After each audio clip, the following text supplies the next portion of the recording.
Le convoi des pervers. Cela m'est arrivé en 2007. J'avais 9 ans et mon frère en avait 14. Ma mère nous avait fait sortir de la maison avec une trentaine de dollars pour aller au cinéma et peut-être manger un morceau après. Il faisait nuit dehors quand le film s'est terminé et j'étais prêt à rentrer chez moi, mais mon frère voulait d'abord aller chercher quelque chose à manger et j'ai accepté de marcher jusqu'au McDonald's, qui était à quelques maisons du cinéma. Sur le chemin, nous avons été arrêtés et approchés par un homme. Il avait un sourire amical plaqué sur son visage et il tenait la main de son enfant.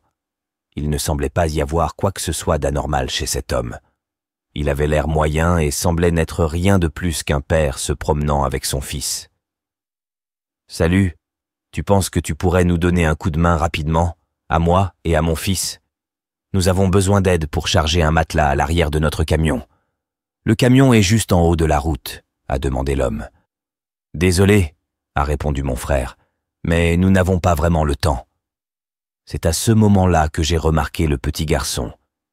Il avait environ 8 ans, et il avait l'air anormalement maigre. Il avait une expression vide sur son visage et portait des vêtements beaucoup trop grands pour lui. Je reportai mon attention sur l'homme qui marmonnait maintenant à mon frère que cela ne prendrait qu'une seconde. Mon frère a gentiment refusé à nouveau. Étant l'enfant serviable que j'étais, j'ai rejoint l'homme et j'ai essayé de persuader mon frère que nous devrions l'aider. Je me tournai vers mon frère, qui regardait maintenant le petit garçon. Mon frère avait une expression troublée sur son visage alors qu'il regardait l'enfant. L'enfant regarda mon frère d'un air vide. Je ne comprenais pas pourquoi mon frère avait ce regard sur son visage. Il m'a pris la main et m'a dit « Je pense que c'est ma mère là-bas ».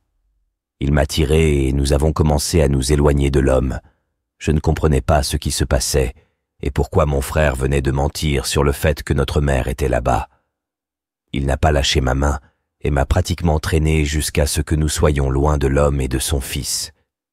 J'ai regardé en arrière et je pouvais encore voir l'homme qui tenait la main de son fils. Seulement maintenant, il ne souriait plus. Il avait un regard de fureur sur son visage et a tiré le petit garçon par le bras et ils se sont éloignés. Je me suis éloigné de l'emprise de mon frère et je l'ai bombardé de questions. Il m'a fait taire, a sorti son téléphone portable de sa poche, a composé un numéro et a commencé à faire les 100 pas nerveusement tout en parlant au téléphone. Je me souviens de l'arrivée de la police et ma mère est venue peu de temps après et m'a ramené à la maison. Mais mon frère a été laissé avec la police. J'ai demandé à ma mère ce qui se passait. Et elle a dit que la police ne faisait qu'interroger mon frère parce que l'homme que nous avions rencontré était très dangereux. C'est tout ce qu'elle m'a dit, et je suis allé me coucher. Le lendemain matin, j'avais presque complètement oublié l'incident, et les choses sont revenues à la normale. Ce n'est qu'il y a quelques jours que ces souvenirs m'en reviendront à l'esprit. J'ai décidé d'appeler mon frère, maintenant âgé de 22 ans, pour obtenir des réponses. Quand je lui ai remonté toute cette histoire du passé, il m'a finalement donné l'information que je voulais savoir. Et maintenant que je sais tout, je comprends à quel point notre rencontre avec l'homme a été terrifiante. Mon frère m'a raconté qu'alors que l'homme essayait constamment de nous convaincre de venir avec lui, il lui est arrivé de regarder le petit garçon. Le petit garçon regarda alors mon frère, les yeux remplis de terreur. Et sans les mots, le petit garçon a dit « Je ne suis pas son fils, s'il vous plaît, aidez-moi ».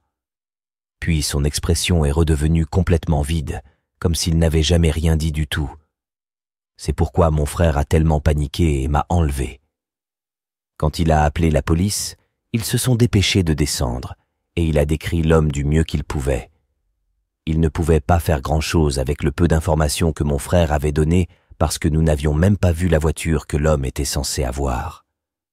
Mon frère m'a dit que quelques semaines après le début de l'enquête, ils avaient trouvé le petit garçon qui était avec l'homme, mort. Son corps avait été cruellement jeté dans les bois. La cause du décès était la malnutrition et la déshydratation. Si mon frère et moi étions partis avec cet homme terrible, nous aurions probablement connu le même sort. De toute évidence, il n'aurait pas été capable de nous avoir tous les deux seuls car mon frère était un homme robuste. Cela signifiait qu'il devait avoir d'autres partenaires pédophiles qui l'auraient aidé à s'emparer des enfants sans méfiance. Malheureusement, ils n'ont jamais été en mesure d'attraper les personnes qui ont blessé cet enfant. 6 vrais parents étaient déjà à la recherche de ce fils disparu depuis près d'1 mois. Les pédophiles avaient réussi à kidnapper le pauvre garçon et l'avaient utilisé comme marionnette pour essayer de kidnapper d'autres enfants. Chaque fois que je pense à ce garçon, j'éprouve une profonde pitié pour lui. Il n'avait qu'1 an de moins que moi à l'époque. Et je ne peux qu'imaginer à quel point cela a dû être terrible de mourir lentement de faim. Envoyez-moi un message si vous avez une histoire à partager.